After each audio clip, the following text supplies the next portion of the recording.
will require 3 flip-flops, but these 3 flip-flops will be clocked simultaneously. So let us first look at the schematic in general for the clock connections. So we'll be using 3 flip-flops. This is the first one, second and the third flip-flop.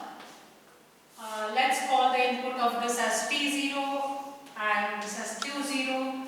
This is T1, Q1, T2 and the output is Q.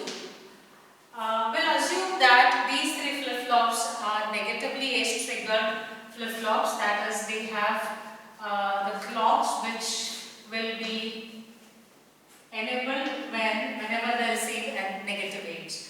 Now we are designing a asynchronous counter. So the first basic thing one must understand is all these clocks are connected together and the clock pulse is given simultaneously to each of these flip-flops. So it is quite likely that they all change their states on the same clock depending upon the input which they receive on T0, T1, T2. But essentially all of them receive the correct clock simultaneously. That is the meaning of synchronous counter. Now the question is, how do we decide what will be the change in Q1 and Q2 and how do we obtain the necessary inputs to T0, T1, T2 depending upon the counting of states. So there is a standard procedure for designing synchronous counters and let us look at that procedure. So we'll first write the transitions of Q1, Q2 and Q0. So we want to have 3-bit counting and these 3 bits, let's assume that the first state is 0, 0, 0, the second is 0, 0, 1, then the third is 0, 1, 0, fourth is, we are necessarily assuming a sequential counting, then 1, 0, 0, 1, 0, 1, 1, 1, 0 and 1, 1, 1. After the last state is reached, this is the 8th state, we want to reset the counter back to 0, 0, 0. So this is again repeated, but I have put a line to indicate that these are the 7 states, these are the 8 states the counter will be counting, and after the last is reached, it will reset to 0, 0, 0. So if this counting has to be done, let us find out what would be the inputs to the 3 flip-flops which are required. So let us write the 3 inputs. Let us start with, since we are looking at first the LSB bit, so let's write the T0 input.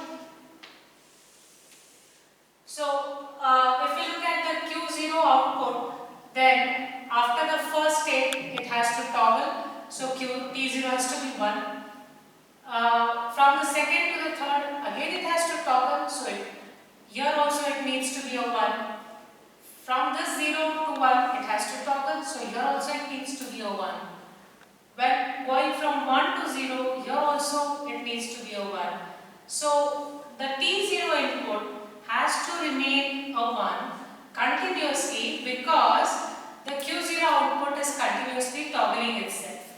Even when the last state is reached, when you want to reset back to the original, here also it needs to go from 1 to 0, so T0 has to remain a 1. So if we look at the Q0 output which keeps on toggling for every clock pulse, if it has to do that, then T0 input has to be 1 permanently. Now let us look at what is the input required on T1 depending upon its output. So if we look at the Q1 output now, so from the first state to the second, Q1 is maintained at 0, so it is not changing its state, which means that if this has to be done in consecutive state, then T1 has to be a 0 so that it will not change. However, if we look from the second to the third state, here Q1 is changing, and if this change has to take place, then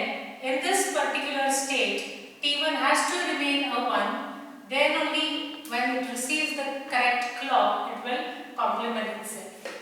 If we look at the third and the fourth state over here, it is Q1 is remaining at 1, 1, and if it has to remain at 1, 1, then T1 has to retain its original state, therefore T1 has to be a 0. From the fourth to the fifth state, it is complementing itself, toggling itself. So necessarily, if it has to toggle from a 1 to 0, then when it is in 1, it should be given a 1, so that whenever the clock is received, it becomes a 0.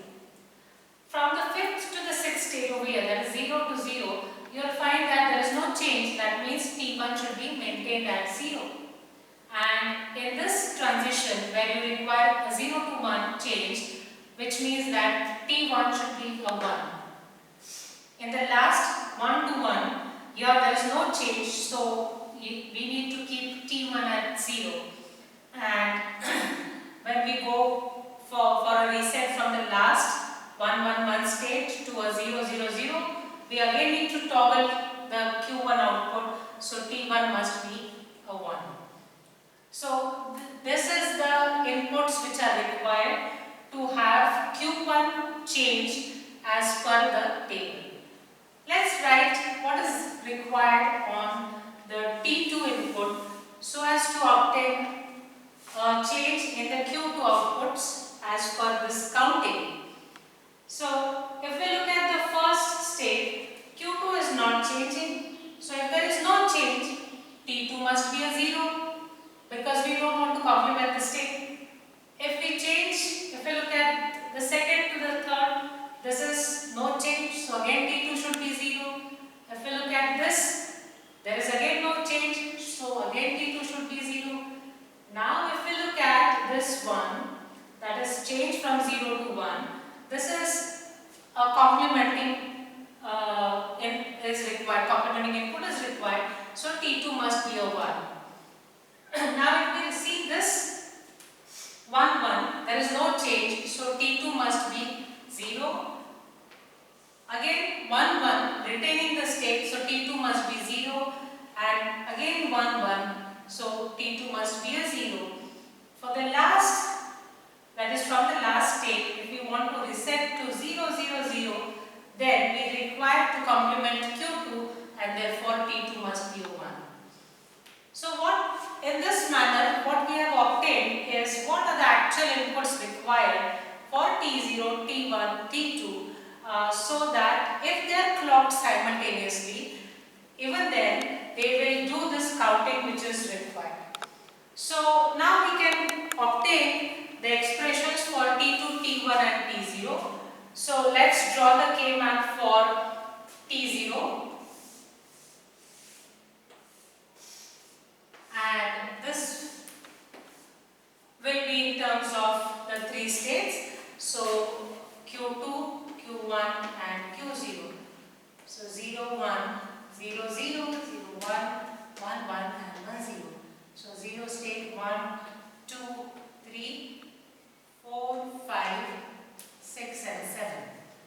Now we can see that the T0 input is continuously 1 irrespective of whatever are the transitions because Q0 is complementing for every state. So we require T0 to be 1 for all the states, which means that T0 needs to be connected to a 1.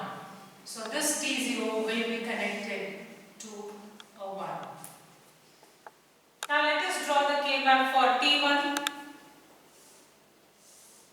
in similar manner. Q2, Q1, Q0, 0, 0, 0, 1, 1, 1, 0, 0, 1. So T1 is 0 for the first state, so it is 0, then 1, then 0, and then 1, and then 0, 1, 0, 1, so 0, 1, 0, 1. Now if we make a group of these four ones, then the expression for T1 will be Q2 is changing, so Q2 is eliminated. Q1 is also changing from 0 to 1, so Q1 is also eliminated. However, Q0 is at 1, So T1 input is equal to Q0. So this T1 will be connected to Q0. And the last K map is for T2.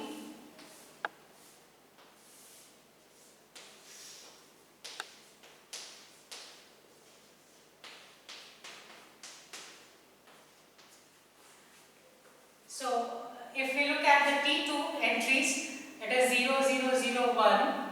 So 0, 0, 0, 1 and again 0, 0, 0, 1. So 0, 0, 0, 1. I hope the sequence of the squares is kept in mind. It is 0, 1, 2, 3 and 4, 5, 6 and 7. So now if we group these two ones, then we can obtain T2 as Q1, Q0. So adding of Q1 and Q0. So we'll take Q1 and then Q0 and then connect it to T2. So in this way, we can implement a synchronous counter where this will indicate the Q0 state, this will indicate the Q1 state, and this will indicate the Q2 state, and the counting can be done. So the three clocks are connected together and they are driven by a single clock pulse.